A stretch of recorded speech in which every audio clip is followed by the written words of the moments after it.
Hello everyone, welcome. देखिए, previous lecture में हम लोगों ने फिजिकल फीचर्स ऑफ इंडिया में माउंटेन्स को देखे थे। हमने माउंटेन्स के बारे में पढ़ा था। हमने माउंटेन को तीन कैटेगरी में डिवाइड किया था। अल्टीट्यूड के बेसिस पे, उसकी जो पीक्स होती हैं उसकी ऊंचाई के बेसिस पे, उसके हाइट के बेसिस पे हमने हिमालयन माउंटेन सिस्टम को तीन पार्ट में कैटेगराइज किया था। पहला था हिमाद्री, जिसको हम लोग ग्रेटर हिमालय कहते हैं या इनर हिमालय कहते हैं। फिर उसके बाद हमने दूसरा पढ़ा था मिडिल हिमालय, या उसको हम लोग हिमाचल भी कहते हैं। यह एज कंपेयर टू हिमाद्री के कंपैरिजन में इसकी जो अल्टीट्यूड होती है उससे कम होती है। फिर हमने लास्ट पढ़ा था the outer most part of the Himalaya और the very low altitude type of Himalaya, जिसको हम लोगों ने शिवालिक कहा था। फिर उसके बाद हमने हिमालय को रीजन के बेसिस पे तीन भागों में कैटेगराइज किया था। वह हिमालय जो सतलज रिवर के एरियाज में आता था उनको हमने पंजाब हिमालय कहा था। फिर वह जो कश्मीर रीजन में आता था उसको हमने कश्मीर हिमालय कहा था, और जो नॉर्थ ईस्ट का रीजन था उधर जो हिमालय लाई करते थे उनको हमने असम हिमालय कहा था।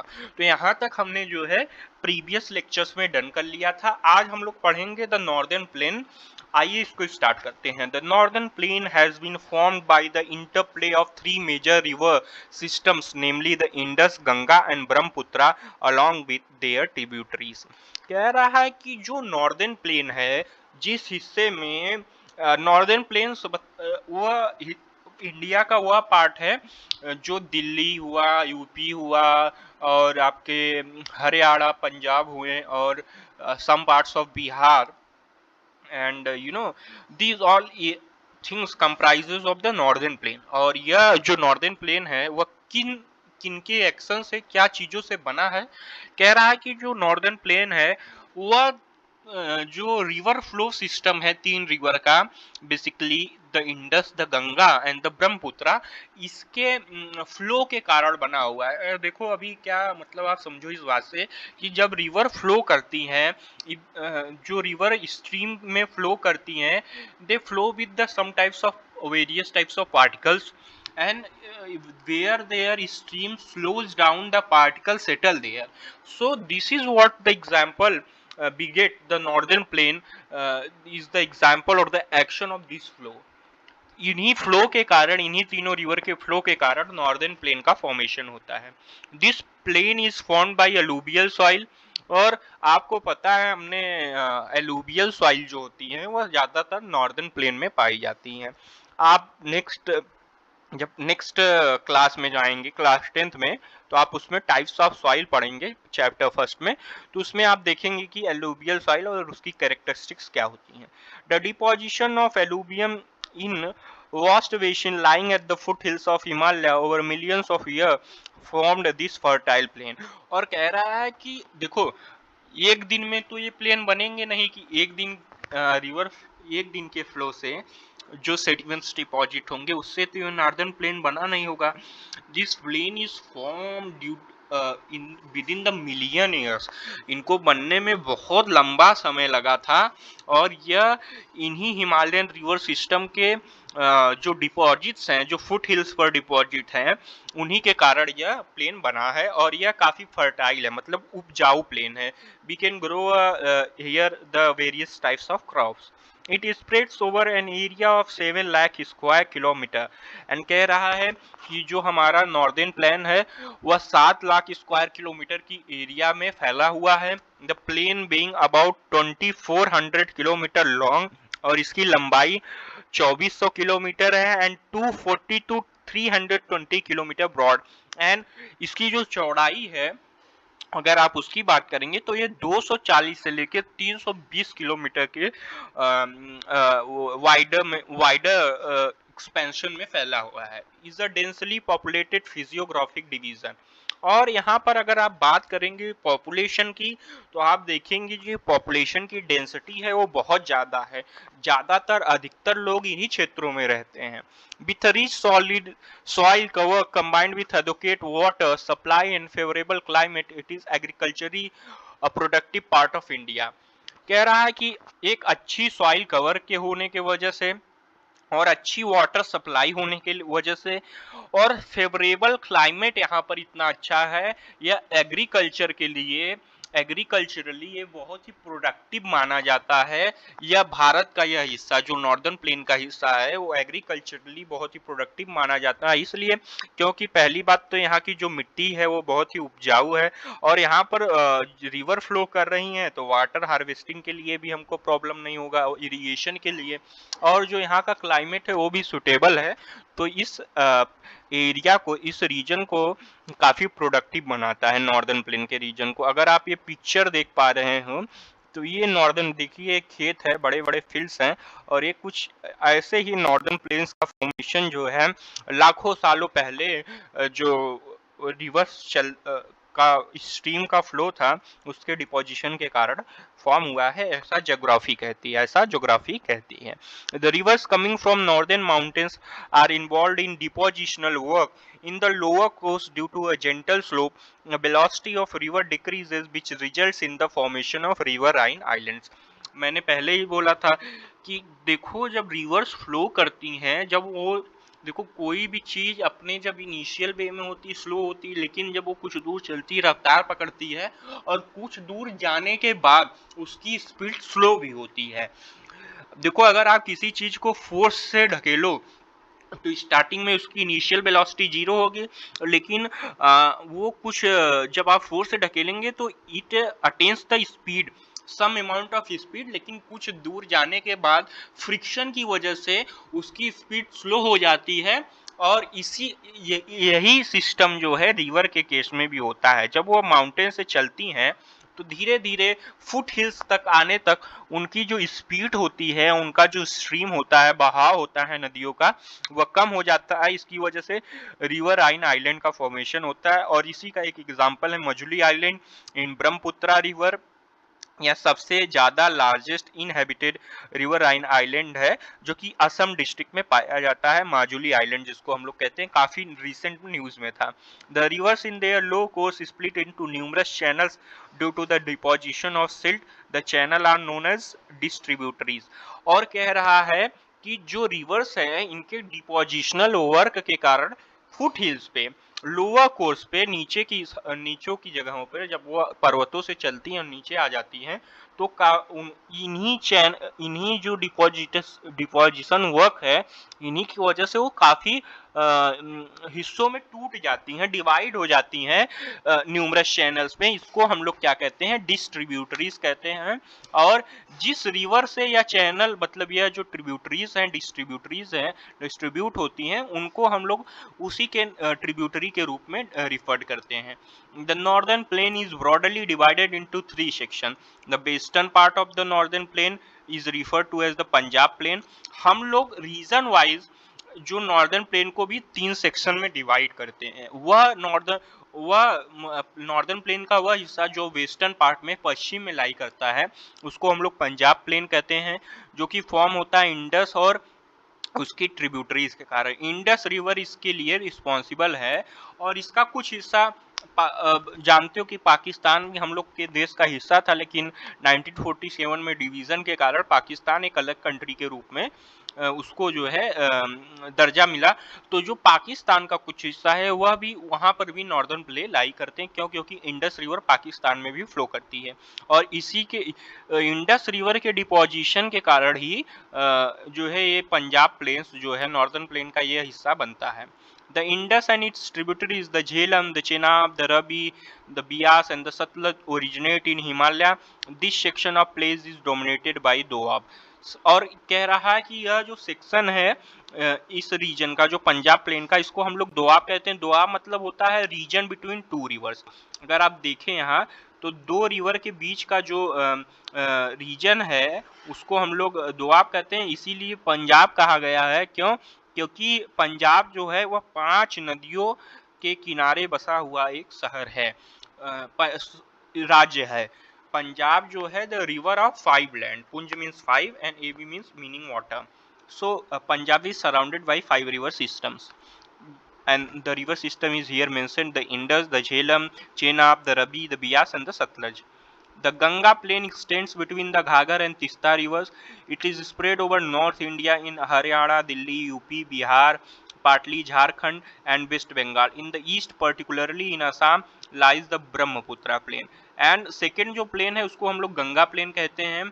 यह वह रीजन है जो घाघर और तीस्ता नदी के बीच का है और यह रीजन फैला कहाँ तक हुआ है, किन किन स्टेट में, हरियाणा में है, दिल्ली में है, उत्तर प्रदेश में है, यूपी में, बिहार और कुछ जो रीजन्स हैं झारखंड के, partly regions of Jharkhand and West Bengal. There is also we find the spread of Ganga plain. And east में जो प्लेन लाई करता है उसको हम लोग कहते हैं ब्रह्मपुत्रा प्लेन, जो कि ब्रह्मपुत्रा रिवर के डिपोजिशन के कारण बना होता है. वह नॉर्दर्न प्लेन का वह हिस्सा जो ईस्ट में एकदम लाई करता है उसको हम लोग ब्रह्मपुत्रा प्लेन कहते हैं. The northern plains are generally described as flat land with no variation in its relief. It is not true. These vast plains also have a diverse relief features.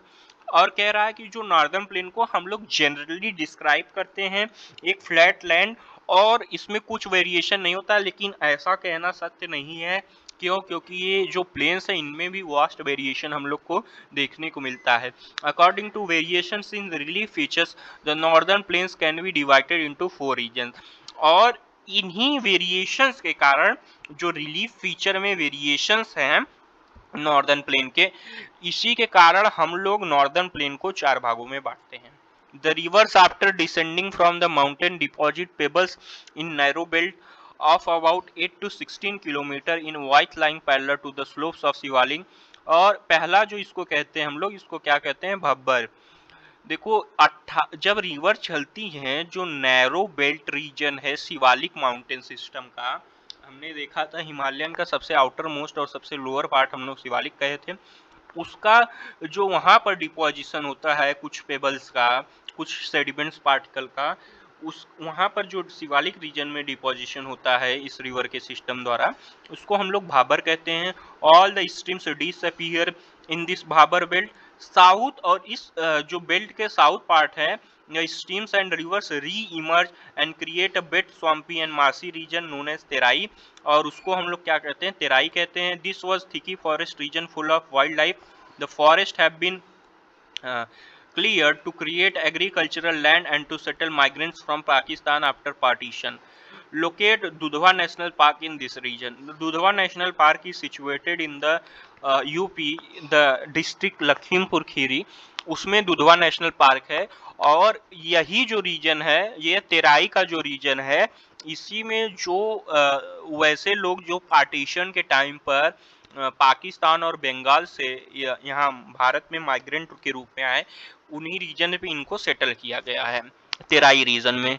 और ये इसीलिए पूछा है लोकेट कीजिए आप दुधवा नेशनल पार्क इस region में, तो दुधवा नेशनल पार्क उत्तर प्रदेश के लखीमपुर खीरी डिस्ट्रिक्ट में है. The largest part of the northern plain is formed of older alluvium. It lies above the flood plains of the rivers and presents a terrace like feature. The part is known as the Bhangar. The soil in this region contain calcareous deposits locally known as कंकड़. और इस region में जो soil को हम लोग, जो older alluvium deposit है उसको हम लोग कहते हैं भांगर. और इस रीजन में जो सॉइल्स उसके डिपॉजिट्स को हम लोग लोकली, अगर वहाँ के नेटिव लैंग्वेज की बात करें तो उसमें हम लोग क्या कहते हैं, कंकड़ कहते हैं. और यह काफी स्वैम्पी एरिया रहता है, ठीक ना. और जो न्यूअर और यंगर डिपॉजिट्स हैं उनको हम लोग क्या कहेंगे, Khadar. The older alluvial deposits are known as Bhangar and the newer और younger deposits of this flood plains और alluvial deposits are known as Khadar. जो पुरानी एलुवियल मिट्टी है उसको हम लोग भांगर कहते हैं, भागर कहते हैं, और जो नई एलुवियल डिपॉजिट्स है उसको हम लोग खादर कहते हैं. They are renewed almost every year and so are fertile, thus ideal for intensive agriculture. और यह हर साल रिन्यू हो जाती हैं, इसलिए यह फेवर करती हैं एक अच्छे एग्रीकल्चर को. अब अगला जो हम लोग पढ़ेंगे उस पढ़ेंगे पेनिनसुलर प्लेट्यू, जो हमारा साउथ का पार्ट है, उस वह जिस रीजन को हम लोग क्या कहते हैं, पेनिनसुलर प्लेट्यू रीजन कहते हैं.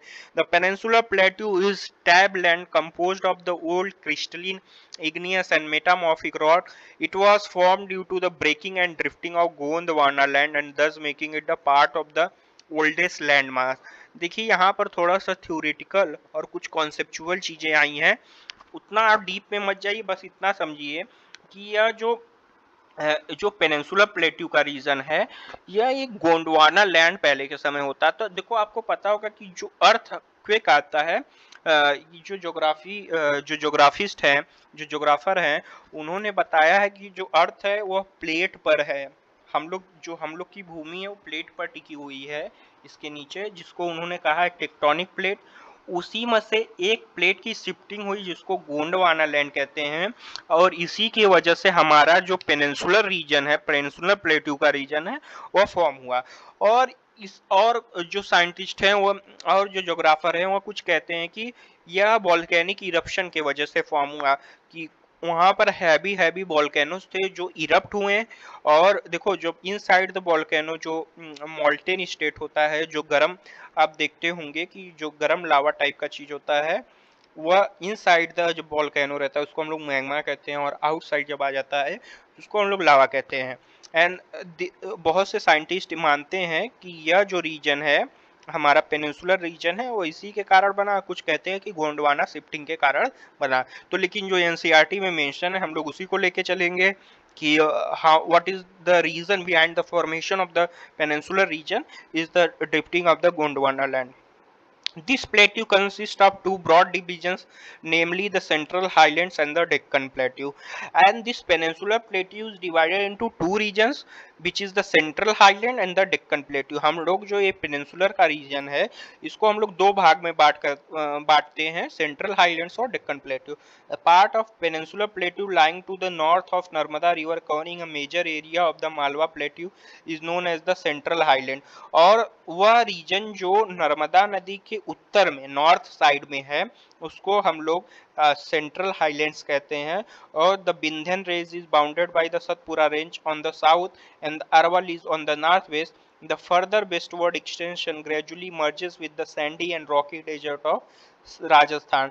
अगर आप इसकी जो विंध्यन रेंज है वह सतपुड़ा रेंज और साउथ में अरवली से घिरी हुई है, और अगर आप वेस्टवर्ड एक्सटेंशन में जाएंगे इस पेनिनसुलर रीजन में, तो यह आप जब जाएंगे तो ये सैंडी और रॉकी डेजर्ट्स हैं जो राजस्थान में, उसमें जाके मिल जाता है।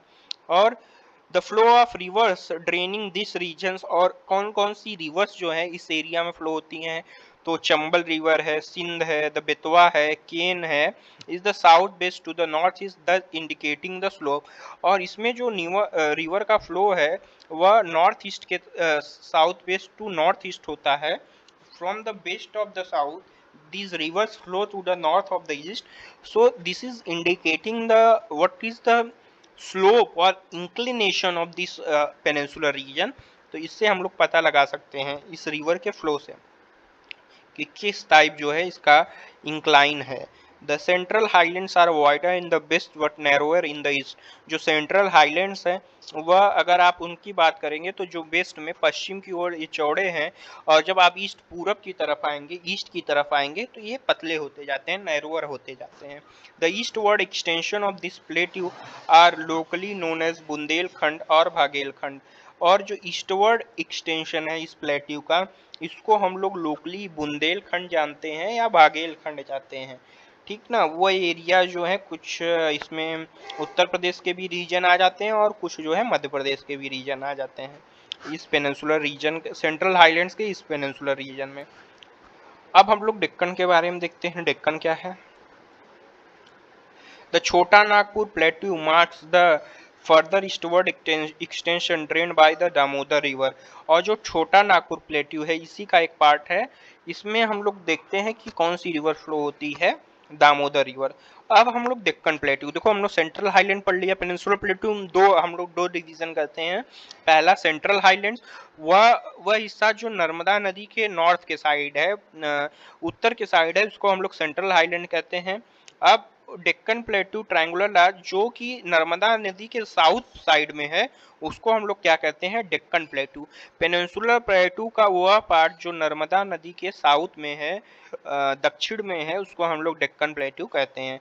और इसका जो सतपुरा रेंज है वो flanks its broad base in north, और जो सतपुरा रेंज है वो इसको टच करती है नॉर्थ में, while the Mahadev, the Kashmir hills and the Maikal range form its eastern extension and this the Mahadev the Kaimur hills, sorry हमने कश्मीर बोल दिया था, जो कैमूर हिल है और मैकाल रेंज है, ये सब इसका जो है मार्क करती ईस्टर्न एक्सटेंशन। और ये सब बेसिकली आप देखेंगे महादेव मध्य प्रदेश साइड है, और ये छत्तीसगढ़, और ये कैमूर है बिहार के रीजन, छत्तीसगढ़ के रीजन को है, और ये सब इसका ईस्टर्न एक्सटेंशन। देखो अगर आप इधर से जाएंगे साउथ से तो ये सब चीजें ईस्टर्न में है ना, ईस्टर्न में बिहार यहाँ है, इस साइड है, तो ये ईस्टर्न इसका एक्सटेंशन को मार्क करती हैं। मतलब कि इसकी जो ईस्टर्न एक्सटेंशन है वो किससे टच होती है, कैमूर हिल से और मैकल रेंज से टच होती है। Locate this hills and ranges in the physical map of India. अगर आपका आपके फिजिकल मैप है तो आप उस पर सर्च कीजिएगा। अगर आपको एटलस है तो ठीक है, नहीं तो अगर आप ज्योग्राफी में इंटरेस्टेड है, ज्योग्राफी को अच्छे से पढ़ना चाहते हैं, तो अगर आपके पास एटलस है तो उसको गो थ्रू कीजिए, नहीं है तो एक ले लीजिए अगर आपको ज्योग्राफी में इंटरेस्ट है। The Deccan Plateau is higher in the west and slopes gently eastwards. An extension of the plateau is also visible in the northeast, locally known as Meghalaya Karbi Anglong Plateau and the North Chachar Hills. और कह रहा है कि जो Deccan plateau का है ये higher है वेस्ट के रीजन में, और अगर आप ईस्ट की तरफ जाएंगे, जैसे वेस्ट टू ईस्ट से जाएंगे तो यह स्लोप के रूप में आ जाता है। मींस उसकी जो अल्टीट्यूड है, उसकी जो ऊंचाई है, आप जब वेस्ट से ईस्ट की तरफ जाएंगे कम होती जाती है। और इसका एक एक्सटेंशन आप लोग नॉर्थ ईस्ट में देख सकते हैं, जिसको मेघालय के रीजन में फैला हुआ है, जिसको हम लोग कर्बी अंगलोंग प्लेट्यू कहते हैं या नॉर्थ कैचर हिल्स कहते हैं। It is separated by fault from the Chota Nagpur plateau. Fault means it is separated by the division from the Chota Nagpur plateau से अलग होके जो डेक्कन प्लेट्यू का यह रीजन है नॉर्थ ईस्ट में वह फॉर्म हुआ था। 3 प्रोमिनेंट हिल रेंजेस हैं इसमें, गारो, खासी एंड जंतिया। 3 जो है मेघालय में ही 3 प्रोमिनेंट रेंज है, जिसको हम लोग गारो, खासी और जंतिया हिल्स इसी रीजन में लाई करती हैं। और यह किसका पार्ट है, यह डेक्कन प्लेट्यू का ईस्टर्न मोस्ट पार्ट है। The part which lies in the east of this plateau और the east of the region of this country, उसको हम लोग जो है इसका डेक्कन प्लेट्यू का ईस्टर्न पार्ट कहते हैं, जो कि आपके मेघालय रीजन और जिसको हम लोग कार्बी अंगलोंग प्लेट्यू कहते हैं वो है। The Western Ghats and the eastern ghats make the western and eastern edges of the Deccan Plateau respectively। अगर आप जब ये जो हमारा पेनिनसुलर रीजन है, आप जब जाएंगे जो इंडिया का साउदर्न पार्ट है, जो इंडिया का साउदर्न मैप है, तो जो उसकी कोस्ट लाइन है, जो समुद्र से घिरी हुई लाइन है, एक तरफ वेस्ट के साइड में वेस्टर्न घाट कहते हैं और ईस्ट के साइड में ईस्टर्न घाट कहते हैं। तो इसका जो आप कोस्टल बाउंड्री कहेंगे डेक्कन प्लेट्यू का, तो कोस्टल बाउंड्री यही है, ईस्टर्न और western Ghat. They are continuous and can be crossed through the passes only. Locate the Thal, Bhor and Pal Ghats in the physical map of India। देखिए यहाँ पर map work काफी कह रहा है, तो आप लोग के पास अगर मैप हो तो उससे कीजिएगा, नहीं तो आपके टेक्स्ट बुक में होगा, तो वहां से भी आप गो थ्रू करके एक बारी, अगर आपको ज्योग्राफी में इंटरेस्ट है तो उसको देखिएगा, नहीं तो थ्योरी रटना चाहते हैं तो डायरेक्ट इतना तो मैं पढ़ा ही दे रहा हूँ कि आप रट सकते हैं। The western Ghats are higher than the eastern Ghats. Their average elevation is 900 to 600 meters as against 600 meters of eastern Ghats। और जो ईस्टर्न घाट्स है वह ईस्टर्न घाट्स के कंपैरिजन में लंबा है, बड़ा ऊंचा है। अगर आप वेस्टर्न घाट की बात करें तो ईस्टर्न घाट्स के कंपैरिजन में वेस्टर्न घाट ठीक उसी तरीके से जैसे हमने बताया कि जो डेक्कन प्लेट्यू का रीजन है, अगर आप वेस्ट टू ईस्ट जाएंगे तो उसकी अल्टीट्यूड, उसकी ऊंचाई में कमी आती जाएगी। तो जब आप वेस्ट से ईस्ट जाएंगे तो सीधी सी बात है भाई, वेस्टर्न घाट जो है ऊंचे होंगे और ईस्टर्न घाट कम ऊंचे होंगे। तो 1600 मीटर्स की आपको रेंज देखने को मिलेगी अल्टीट्यूड की आपके वेस्टर्न घाट्स में, और अगर जब आप ईस्ट की तरफ जाएंगे तो ये 600 मीटर हो जाती है। The Eastern Ghats stretch from Mahanadi valley to Nilgiris in the south. और जो ईस्टर्न घाट है वह महानदी वैली से, महानदी की जो वैलीज हैं, जो खाड़ियां हैं, वहां से लेकर नीलगिरी तक फैला हुआ है। The Eastern Ghats are discontinuous and irregular and dissected by rivers draining into the Bay of Bengal. और जो ईस्टर्न घाट्स है वह डिसकंटिन्यूअस है, मतलब कुछ दूर तक है फिर डिसकंटिन्यू हो फिर उसके बाद स्टार्ट हुआ है, और इसको डाइसेक्ट किया जाता है, मीन्स रिवर इंटरसेक्टेड इट। जो बे ऑफ बंगाल में रिवर गिरती हैं, जो ड्रेन होती हैं, वो इसको डाइसेक्ट करती हैं। The western Ghat cause orographic rain by facing the rain bearing moist wind to rise along the western slopes of Ghat. और जो वेस्टर्न घाट है वो रिस्पॉन्सिबल है ओरोग्राफिक रेन के लिए, जो मॉइस्ट विंड जो जो है मॉइस्चर वाली हवाएं western part of the country से western part of the country को टच करती हैं, वह इन्हीं वेस्टर्न घाट्स के जो इलिवेशन जो माउंटेन्स हैं उसे टकराकर इस रीजन में आपके तमिलनाडु जो साउदर्न पार्ट में है उसमें बारिश इसी के कारण होती है। The Western Ghats are known by different local names, और वेस्टर्न घाट्स को हम लोग डिफरेंट लोकल नाम से जानते हैं। लोकली आप जब जाएंगे तो इसको अलग अलग नाम से कहा गया है। The Western Ghats progressively increases from north to south. जैसे आप वेस्टर्न घाट्स में नॉर्थ से साउथ की तरफ जाएंगे वैसे आप देखेंगे कि जो इसका इलेवेशन है, जो इसकी हाइट है, वो बढ़ती है। सबसे हाईएस्ट पीक वेस्टर्न घाट की अन्नाई मुड़ी है, जिसका जो एलिवेशन है वो 2695 मीटर्स का है। और फिर उसके बाद डोडा बेटा है जिसका एलिवेशन 2637 मीटर्स है। महेंद्रगिरी जो है 1501 मीटर की, यह हाईएस्ट पीक है ईस्टर्न घाट की। देखो, वेस्टर्न घाट की सबसे हाईएस्ट पीक अन्नाई मुड़ी है और ईस्टर्न घाट की सबसे हाईएस्ट पीक महेंद्रगिरी है। सेरवा hills, Javadi hills are located to the south east of eastern Ghat. और जो सेरवा हिल्स है और जावादी हिल्स है वह ईस्टर्न घाट के साउथ ईस्ट, मतलब जो साउदर्न पार्ट है ईस्टर्न घाट का, साउथ ईस्टर्न पार्ट है जो ईस्टर्न घाट का, उसमें ये जो हिल्स है सेरवा hills, Shevaroy hills and Javadi hills वहां पर लोकेटेड है। Locate the famous hill station Udagamandalam and this, आप अगर बात करें तो जो ऊटी वगैरह है ना तमिलनाडु में, कोडाई कन्नल ऊटी वगैरह, यह यहीं पर है, ईस्टर्न घाट्स में ही है। यह हिल स्टेशंस काफ़ी ब्यूटीफुल हैं, नेचुरली काफ़ी अट्रैक्टिव हैं, और जो यहाँ पर टूरिज्म है वो काफ़ी मात्रा में होता है, लोग वहाँ बहुत ज़्यादा विजिट करते हैं। One of the distinct feature of peninsular plateau is the black soil area known as Deccan trap. और यह एक इम्पॉर्टेंट फीचर जो पेनिनसुलर प्लेट्यू का ये है कि इसमें जो सॉइल पाई जाती है वो ब्लैक सॉइल्स होती हैं, जिसको हम लोग ब्लैक सॉइल को एक और नाम से जानते हैं, रीगर सॉइल। तो यह एरिया जो है ब्लैक सॉइल रिच होता है। This is the volcanic origin, hence the rock and igneous rocks are igneous. देखो, हमने पहले बताया था स्टार्टिंग में कि गोंडवाना लैंड ड्रिफ्टिंग हुई थी, एंड बहुत लोग कहते हैं कि वॉल्केनिक इरप्शन के कारण होता है, तो ये बेसिकली वॉल्केनिक इरप्शन के कारण ये गोंडवाना शिफ्टिंग हुई कि जो भी वॉल्केनो रहे होंगे, तो अगर पृथ्वी के सतह पे हलचल होगी तो वॉल्केनो इरप्ट जरूर होंगे। तो इसीलिए ये जो रॉक्स हैं यहाँ पर जो पाई जाती हैं वो इग्नियस टाइप की रॉक्स होती हैं। हम लोग 3 टाइप की रॉक्स पढ़ते हैं, मेटामॉर्फिक, सेडिमेंट्री और इग्नियस रॉक्स। तो उसमें इग्नियस टाइप्स ऑफ रॉक इस रीजन में पाई जाती हैं, पेनिनसुलर रीजन में। During over time and are the responsible for the formation of black soil. और इन्हीं जब रॉक्स की वेदरिंग होती है तो इसी से ब्लैक सॉइल का फॉर्मेशन होता है। Aravalli hills lies on western and north western margin of the peninsular plateau. और जो अरावली हिल्स है वह पेनिनसुलर प्लेट्यू के वेस्टर्न और नॉर्थ वेस्टर्न हिस्से पर को मार्क करती है। These are the highly eroded hills and are the found as broken hills. They extend from Gujarat to Delhi in the south west northeast direction.